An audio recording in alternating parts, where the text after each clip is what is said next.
O texto dessa manhã está em Lucas capítulo 8. Lucas capítulo 8, verso 26 em diante. Lhe convido para acompanhar junto.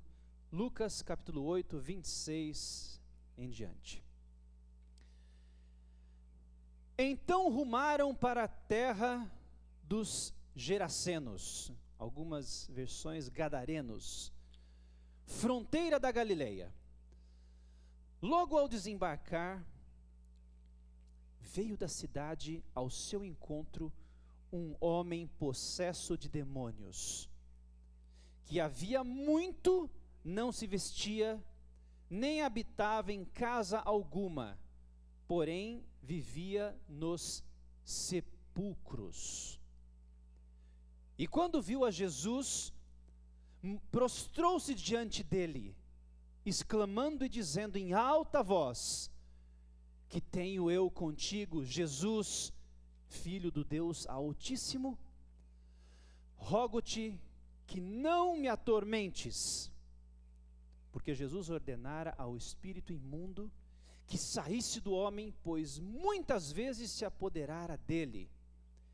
E embora procurassem conservá-lo preso com cadeias e grilhões, tudo despedaçava e era impelido pelo demônio para o deserto. Perguntou-lhe Jesus: qual é o teu nome? Respondeu ele: Legião, porque tinham entrado nele muitos demônios. Rogavam-lhe que não os mandasse sair para o abismo. Ora, andava ali pastando no monte uma grande manada de porcos. Rogaram-lhe que lhes permitisse entrar naqueles porcos. E Jesus o permitiu. Tendo os demônios saído do homem, entraram nos porcos, e a manada precipitou-se despenhadeiro abaixo para dentro do lago, e se afogou. Os porqueiros, vendo o que acontecera, fugiram e foram anunciá-lo na cidade e pelos campos. Então saiu o povo para ver o que se passara e foram ter com Jesus. De fato acharam o homem de quem saíram os demônios, vestido em perfeito juízo, assentado aos pés de Jesus.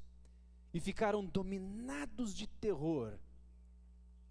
E algumas pessoas que tinham presenciado os fatos contaram-lhes também como fora salvo o endemoniado. Todo o povo da circunvizinhança dos Gerasenos rogou-lhe que se retirasse deles, pois estavam possuídos de grande medo. E Jesus, tomando o barco de novo, voltou. O homem de quem tinham saído os demônios rogou-lhe que o deixasse estar com ele. Jesus, porém, o despediu, dizendo: volta para casa e conta aos teus tudo o que Deus fez por ti. Então foi ele anunciando por toda a cidade todas as coisas que Jesus lhe tinha feito. Que história essa! Que momento esse do ministério de Jesus. Esse contexto dessa experiência, ele se passa numa região chamada Gadara. Gadara era uma cidade pagã, ficava no território conhecido das 10 grandes cidades, também chamado de Decápolis, que ficava do outro lado do Jordão. Hoje é uma cidade que se chama Jerash, ou Jerash. Interessante os porcos nesse contexto dessa história, porque porcos, segundo a lei judaica, eram símbolos de imundícia. E quando é interessante, olhamos no livro do Apocalipse, a gente vê alguns espíritos imundos que sairiam e entrariam num contexto também profético lá em Apocalipse. Então parece que Espíritos imundos tem muito a ver com animais imundos, até porque animais, no contexto de profecia, não é o caso aqui, tem símbolo de poder, né? Então é interessante esse vínculo, espíritos imundos, animais imundos. Esse possesso, como vimos aqui no texto bíblico, ele estava possuído de uma legião. Jesus perguntou: quem é você? Não sou só eu, somos muitos, foi a resposta. Até porque é interessante notar no ministério de Jesus, Jesus não travava diálogos com o príncipe das trevas. Diferente, a gente vê em muitos lugares as pessoas querendo fazer desse momento como se fosse um espetáculo, o que não é. Até porque no meu ministério eu tive somente uma experiência numa situação dessa, e eu sempre pedi para Deus: Senhor, não me permita mais passar uma experiência dessa.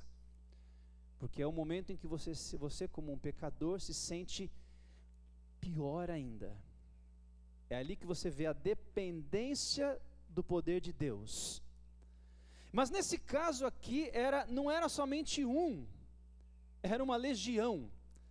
E segundo o contexto histórico, e alguns já sabem disso, uma legião era a forma como eram organizados os exércitos romanos. E uma legião era composta de cerca de 6.000 soldados. Não quer dizer que haviam 6.000 espíritos imundos nesse homem, mas bem próximo disso, ou quem sabe, se o espírito não estivesse mentindo, né, seria bem perto desse número. Era muito. Era uma pessoa que sofria demais, demais. Esse possesso, ele vivia, interessante, segundo o texto diz aqui, ele vivia nos cemitérios. Interessante isso, e nós vamos estudar um pouco essa questão. O gadareno, ele vivia nos sepulcros, nos cemitérios, lá onde estão depositados os mortos. Interessante lugar que Satanás levava esta pessoa para viver. Viver onde estão os mortos. Que contraste! Até porque Satanás gosta de ensinar que existe vida na morte. Quem sabe para que a humanidade almeje mais a morte do que a vida. E a gente tem visto isso por aí. Pessoas que almejam a morte, que celebram, que colocam num pedestal. E ele é mestre em transformar a morte em poesia e torná-la até romântica. Eu lembro quando uma vez eu estava assistindo o programa Está Escrito, antigo esse, né? E o pastor George Vanderman falou naquele Está Escrito, era o Está Escrito dos anos 90. E ele falava assim, num estudo sobre a morte, ele dizia o seguinte: o mundo gosta de pintar a morte como romântico, nos filmes, lindo, uau. Mas ele diz, abre aspas, não há nada de romântico na morte. A morte é uma porta fechada na cara onde se acabam os sonhos. E nesse contexto de pandemia, estamos conhecendo mais a fundo o sentimento do que é de fato perder. E parece que as notícias de perdas estão se tornando tão comuns que antes eram 2.000 por dia, que bom, hoje só foram 600, mas foram 600. Cada uma delas com seu valor ante o nosso Deus. Mas aqui uma pergunta para poder introduzir aqui o contexto nosso dessa manhã. Por quê? Por que o inimigo de Deus quer levar a humanidade a ter simpatia e afinidade pela morte? Por que será? Claro, lá em João 10, capítulo 10, ele começa dizendo, fazendo uma referência ao inimigo de Deus como um ladrão, relacionando o diabo como um ladrão, e ali diz o seguinte, porque esse ladrão ele está aqui somente para 3 coisas, mentir, roubar e matar. Esse é o objetivo do inimigo de Deus. E se o objetivo dele é matar, e se ele pudesse, ele exterminaria tudo que é criação de Deus, ele faria. Mas já que ele não pode, ele tem restrições, conforme vimos nesse contexto desse capítulo. Existem restrições no mundo espiritual das trevas, porque Deus é quem manda. E se ele permite é por algum propósito. Mas já que ele não pode matar, então ele tenta criar entre a humanidade uma certa afinidade, ou pintar como bonito algo lindo e romântico. E aí então entra a famosa cultura da morte. Em nosso planeta existe a cultura da morte. Só existe morte nesse planeta, segundo o que nós conhecemos e que foi revelado na Bíblia. Não há relatos de morte em outros planetas, até porque não há relatos de vida em outros planetas. A cultura da morte, ela é apresentada no famoso palco da arte. Interessante que em alguns lugares a morte virou até santa. La Santa Muerte, né? Ela virou até santa em algumas culturas que fazem celebrações e levam as pessoas a cultuar a morte. E essa cultura é apresentada no palco da arte. E qual é o palco da arte? Quais são os instrumentos que sobem no palco e transformam em arte? Através da música, de filmes e seriados, da literatura. E Hollywood é citado também pelo Dr. Walter Veith como sendo o teatro dos jesuítas. Palavras do Dr. Walter Veith. E sobre esse grupo, eu só posso dizer que eles têm uma agenda séria e efetiva. E aí você pesquisa e tire suas conclusões sempre à luz da profecia. Bíblia e espírito de profecia. E não de teorias conspiratórias, certo? Aí você vai ser encaminhado pelo Espírito de Deus a compreender. Mas há uma agenda, e o Dr. Veith chama Hollywood de o palco, o teatro dos jesuítas.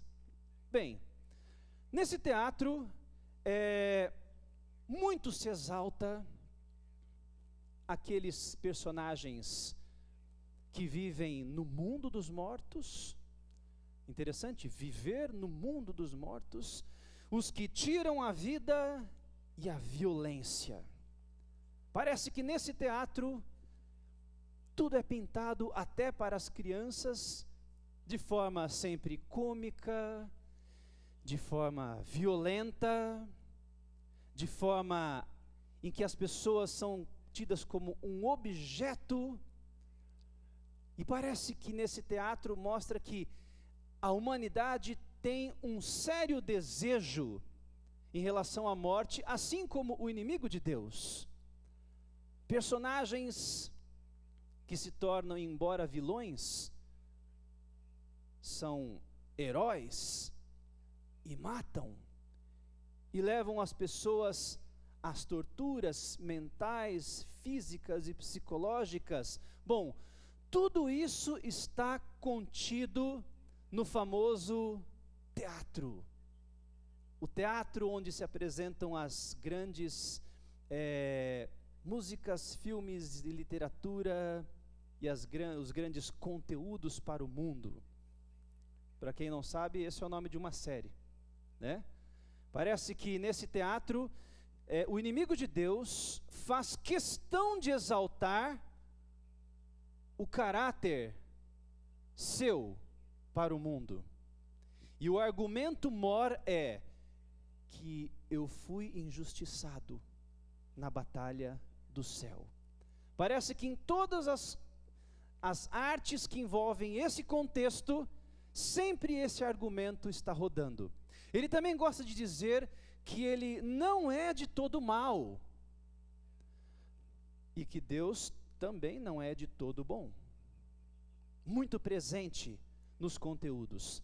E até o momento em que a arte se torna tragédia real, como vimos há poucos dias atrás aí. E quando também essa cultura da morte entra e está impregnada na cultura de uma nação e que também espalha para todo mundo. O famoso Halloween, o dia em que se crê que há uma abertura entre a dimensão do mundo dos mortos com os vivos. Essa é a base. E aí, assim, a gente sempre vê que a base sempre é o espiritualismo.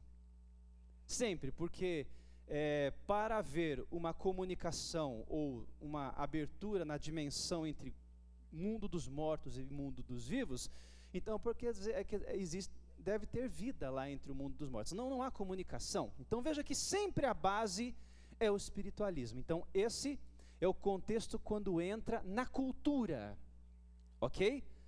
Mas interessante que dia 31 de outubro também é um dia muito importante para o cristianismo, porque dia 31 de outubro é o dia da Reforma Protestante. E quando a gente lê no livro Grande Conflito, a gente vê como Deus usou cada instrumento poderosamente para levantar uma verdade que estava sendo destruída. Mas acontece que sempre que uma verdade é levantada, uma contrafação para confundir também é colocada. É só você estudar um pouquinho do que aconteceu da parte de Deus ali pelos anos 1844 e o que surgiu da parte do inimigo de Deus também por este período. Que contraste, revivamento, reforma, um plano de Deus de salvação. Aí vem o espiritualismo, vem a teoria das espécies e tudo mais, sempre uma contrafação. Dia da Reforma Protestante, mas também dia do Halloween. Será que temos uma contrafação aqui? E interessante, nesse ano de 2021, a data escolhida para a COP26, onde o destino desse mundo no tema clima da Terra será discutido e algumas decisões serão tomadas. E comecemos a compreender essas grandes reuniões de governos e grandes reuniões religiosas, porque quando a gente olha para a profecia, sempre que há uma aliança entre igreja e Estado, o resultado é uma perseguição a um grupo menor, também chamado de fundamentalistas. Veja isso que interessante, à luz da Bíblia, à luz da palavra de Deus. Então, e se hoje o tema é o clima da Terra, em breve o tema vai ser o dia em que a Terra precisa semanalmente. E aí vocês já sabem. Eu tive a oportunidade de conhecer Wittenberg, o lugar onde aconteceu ali a reforma. E ali está a porta, hoje é uma réplica hoje, mas ali ficava a porta onde Lutero colocou ali as 95 teses e começaria dali um movimento fortíssimo de reforma. Mas que interessante, no dia em que Deus levanta um povo e pessoas que seriam instrumentos de uma reforma de salvação, também as contrafações que entram na cultura e no teatro que vemos por aí. E pelo que temos visto por aí, parece que muitas famílias, com esse sentimento da cultura da morte, têm uma alegria muito grande em transformar o seu jardim em cemitério.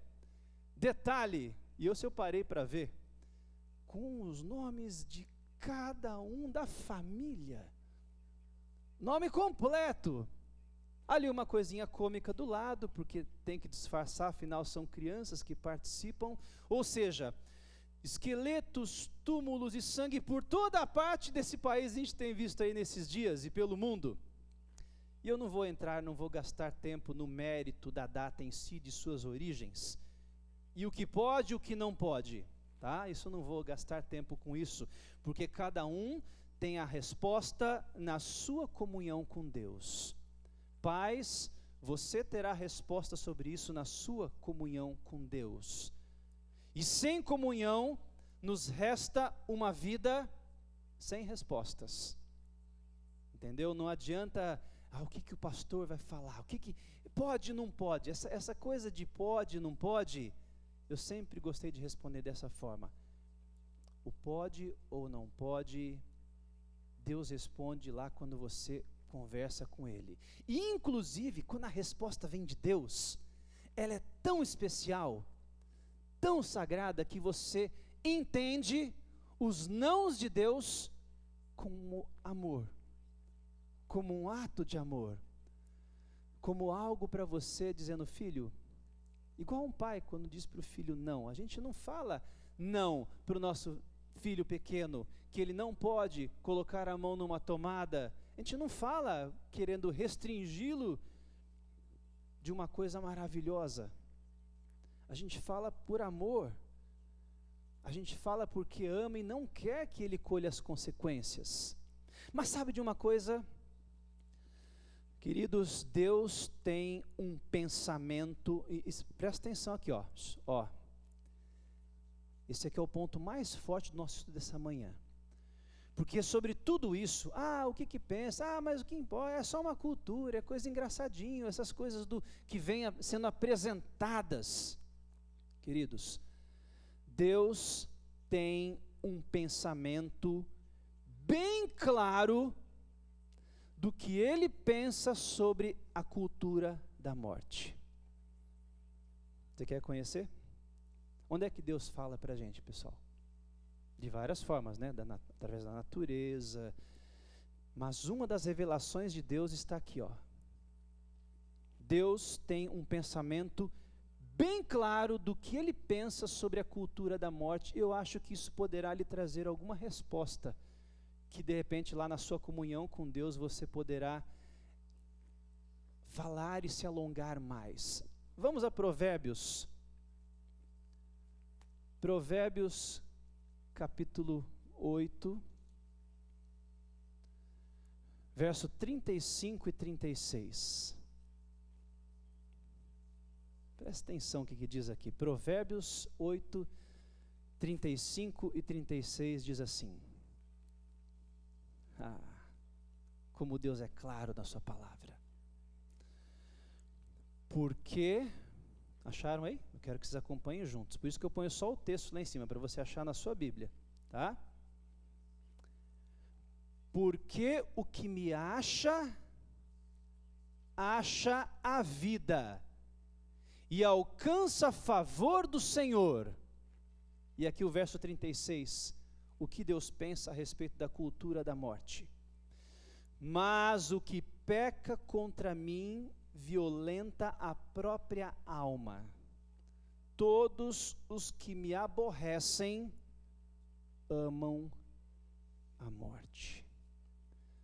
Você parou para entender, ao ler esse texto, por que o inimigo de Deus, Satanás, tem tanto desejo de criar em nosso planeta a cultura da morte, torná-la como algo romântico, lindo, algo maravilhoso para você nela, e ele faz de forma tão linda, com músicas de fundo e tudo mais, que você passa a amar a morte.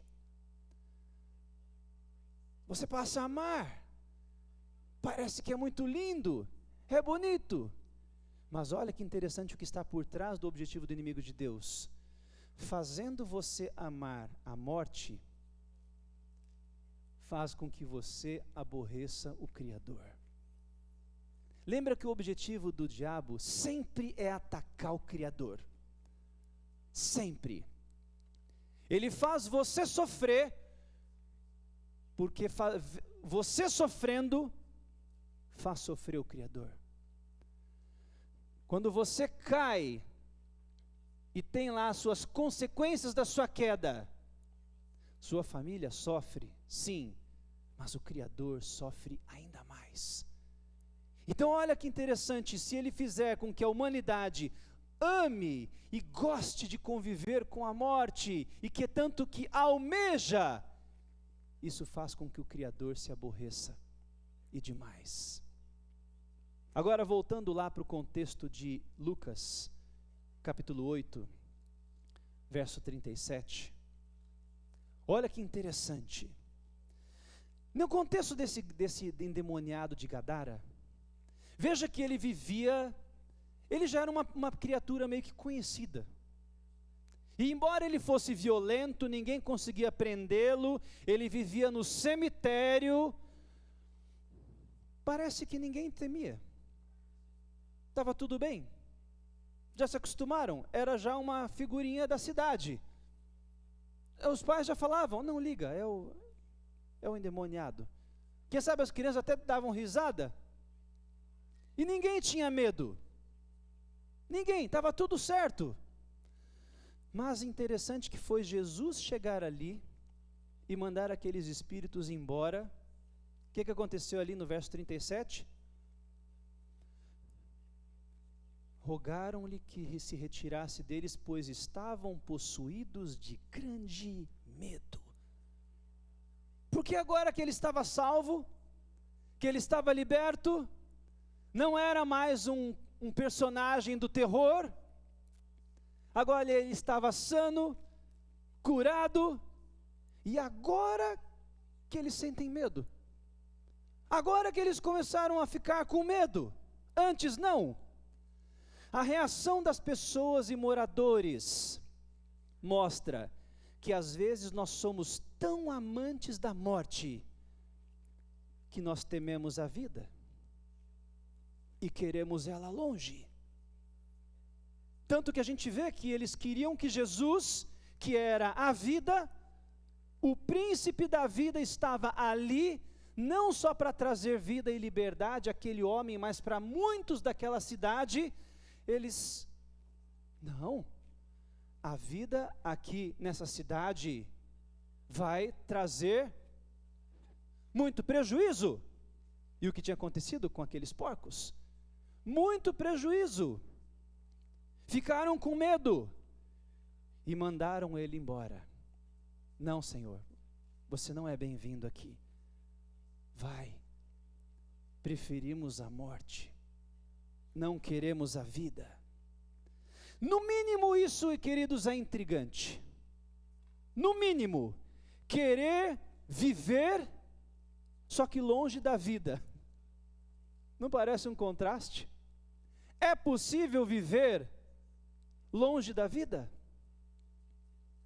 Os moradores de Gadara quiseram isso. Por se acostumarem com o mal e a morte, mandaram o príncipe da vida embora. E será que nós não fazemos isso no nosso dia a dia? Você já percebeu que quando a gente quer pecar, pensa aí no seu pecado. Alguns têm aquele que é secreto, que ninguém sabe. Todos têm aquele, de repente, que todos acompanham e lutam por você e oram por você. Mas pense naquele pecado, principalmente aquele que traz prazer. Incrível que na hora que a gente quer pecar, a gente não quer saber de Jesus por perto. A presença de Jesus naquele lugar traria liberdade, mas no ponto de vista deles, eles não queriam essa liberdade. Os moradores de Gadara se acostumaram com aquela vida. E muitas vezes nós nos acostumamos com a nossa vida de pecado e não queremos abandoná-la. E quando surgem oportunidades, quando surge o Espírito de Deus chamando, a gente rejeita. Não. Porque se eu aceitar essa salvação, eu não vou mais ter o prazer desse pecado. E a pessoa prefere ficar naquele prazer daquele pecado que, por consequência, tão perto, ou um pouco mais distante, ou não passará do momento da volta de Jesus, a morte será certa. morte espiritual, como no caso já está passando, e de fato haverá a morte física, só que será a morte eterna. E é o objetivo do inimigo de Deus, sempre te oferecer a morte eterna, só que sempre com muita luz, sempre com muita atração, com muita música e com muitas coisas que te fazem pensar que aquele caminho não é tão ruim assim. Mas o que me deixa maravilhado nesse texto, queridos, é que mesmo sendo negado, mesmo sendo rejeitado, e isso também acontece comigo e com você, mesmo quando a gente nega e quando a gente rejeita Jesus, Ele sempre vai dar um jeito e não vai deixar você, não vai deixar. Mesmo o príncipe da vida sendo rejeitado, sendo mandado embora, mesmo assim não deixou Gadara sem salvação. Ele não pôde entrar, mas ele providenciou um missionário, uma pessoa que antes estava envolta do mal e da morte, e vivendo no lugar da morte, nos sepulcros. Ele chama esse missionário, o liberta, e ele transforma aquele missionário num representante da vida, para viver entre aqueles que queriam ainda continuar na morte espiritual. Ele transforma o endemoniado de Gadara, como nós conhecemos, no missionário e salvador, o representante da vida em Gadara. Que história, que transformação. Agora ele iria levar a vida para eles.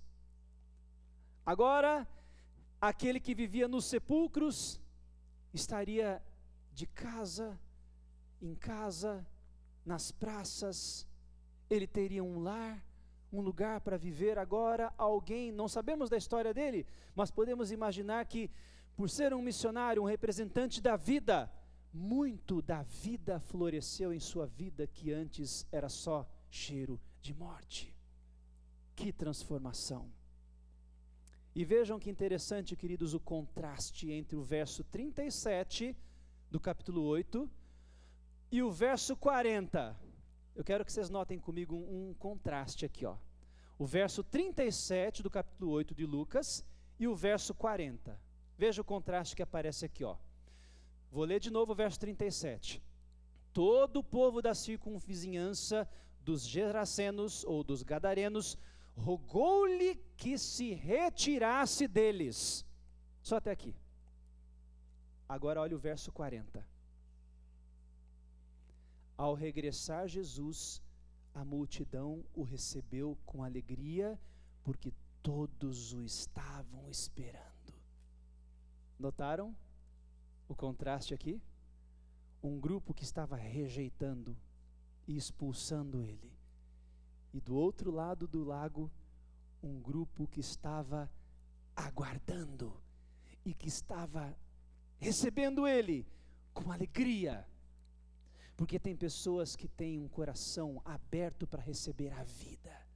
E essas pessoas se transformam em instrumentos de vida, também chamados de instrumentos de salvação. E a minha pergunta para você nesta manhã, já encerrando o nosso estudo, que o nosso tempo passa tão rápido, precisamos de uma eternidade para estudar as coisas de Deus. Deseja você receber com alegria hoje na sua vida o príncipe da vida? Você deseja? Tem que ser hoje. Precisa ser hoje, sabe por quê? Porque hoje você está respirando.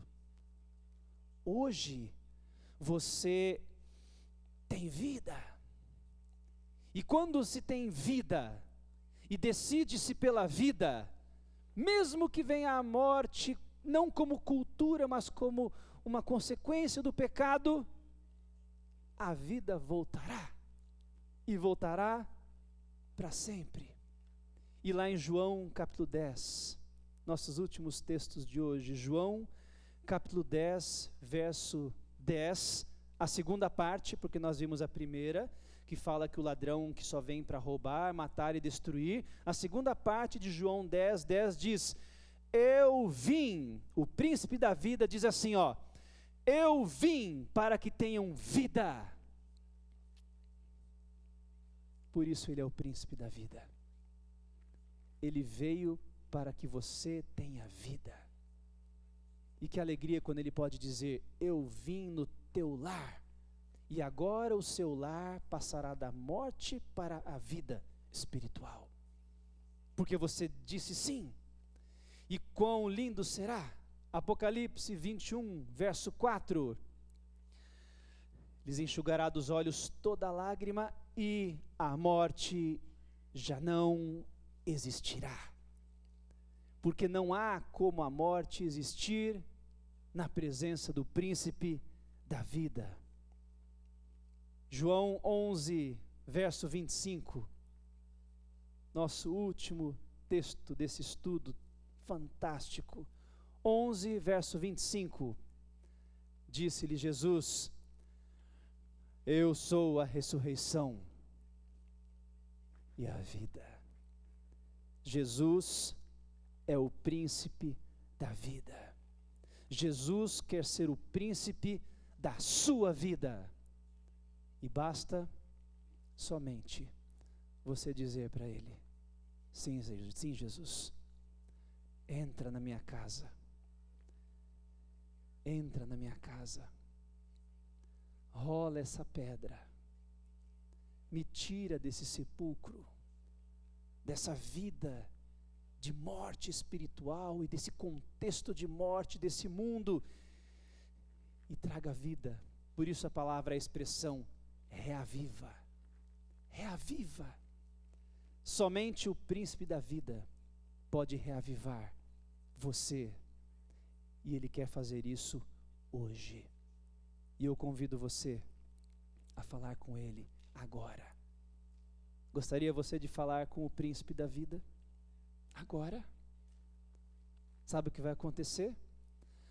Depois que você e eu falarmos com o príncipe da vida agora, nós sairemos verdadeiramente vivos desta igreja, com o perfume da vida. A quem eu abraçar aí fora e cumprimentar, ela vai sentir: ei, pode ser que não fale, mas ela vai sentir: tem cheiro de vida em você. Porque quando alguém sente o cheiro de Jesus em você, só dá para ter o cheiro de uma pessoa quando você está pertinho dela, né? Quando você abraça, fica aquele cheiro do perfume dela. Eu lembro quando eu recebia cartas no colégio da namorada e tinha um cheiro do perfume. Que delícia que você seja o representante desse Senhor. E ao abraçar alguém, essa pessoa sinta o cheiro do príncipe da vida. Eu convido você a orar, assim como você está. Se você se sentir bem e achar que o príncipe da vida merece que você se ajoelhe aos pés dele, eu lhe convido para fazer isso também, porque é o que eu quero fazer, o que eu estou sentindo que devo fazer agora aqui. Te convido agora a falar com o príncipe da vida. Ó Deus maravilhoso, louvado, engrandecido e exaltado seja o seu nome. O nome que traz vida, o nome que traz esperança, o nome que mostra que há uma saída, há uma porta, ainda existe graça, ainda há perdão, ainda há tempo, porque estamos vivos, há fôlego em nós. Existe fôlego, e onde existe fôlego, onde existe vida, existe oportunidade de salvação. E nós gostaríamos de pedir: Senhor, transforma a nossa vida.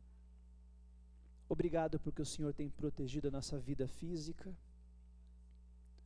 Obrigado pela esperança a respeito daqueles que estão descansando, porque em nome do príncipe da vida, em breve eles estarão de volta conosco para ir para o céu. Que evangelho poderoso é esse? Que mensagem poderosa é essa do príncipe da vida para a nossa vida? Agora, nesta manhã, aqui juntos, eu lhe peço que o príncipe da vida, ao colocar a sua mão sobre cada um que aqui está, traga de volta a vida espiritual. Porque eu sei que tem gente que está com a vida espiritual morta, porque não respira. Como alguém pode viver sem respirar?